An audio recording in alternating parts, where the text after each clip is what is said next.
Sa mga malalalim na kagubatan at pusod ng kabundukan ng Pilipinas, laganap ang mga kwento ng nilalang na tinatawag na tikbalang.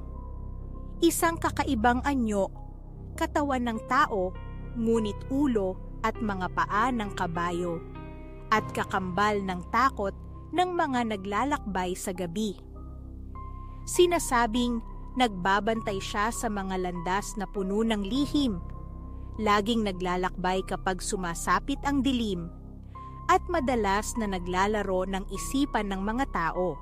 Inaakala ng marami na ang tikbalang ay mahirap makita, ngunit may mga nakapagsabi na kapag ang ulap ay mababa at ang hangin ay malamig, maaaring masagi mo siya sa gitna ng gubat.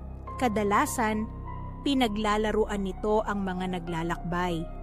Pinagkakatuwaan niyang iligaw, paulit-ulit na bumabalik sa iisang pwesto kahit anong padaan ng daan.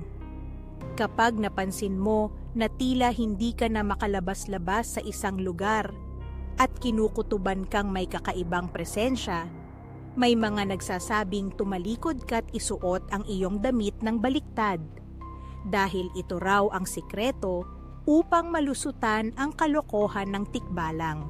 Ipinapalagay sa mga kwento na may makapangyarihang tikbalang na kayang magbago ng anyo, maging anino sa likod ng mga halakhak ng hangin, o maging alingawngaw ng yabag sa ilalim ng puno. Ang ilan, masuwerteng nakakakuha ng gintong buhok ng nilalang na ito, at sinasabing kapag nakakuha ka nito, mapapasunod mo ang tikbalang sa iyong loobin, basta't itatago mo ito ng lihim.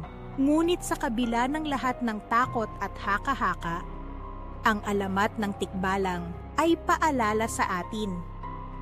Igalang ang kabundukan, pakinggan ang bulong ng kalikasan, at huwag maging padalos-dalos sa pagharap sa hindi maipaliwanag.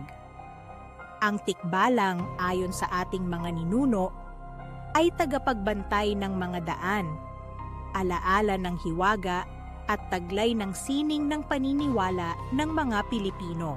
Kung nagustuhan mo ang video na ito, huwag kalimutang mag-like, mag-comment, at mag-subscribe para sa iba pa.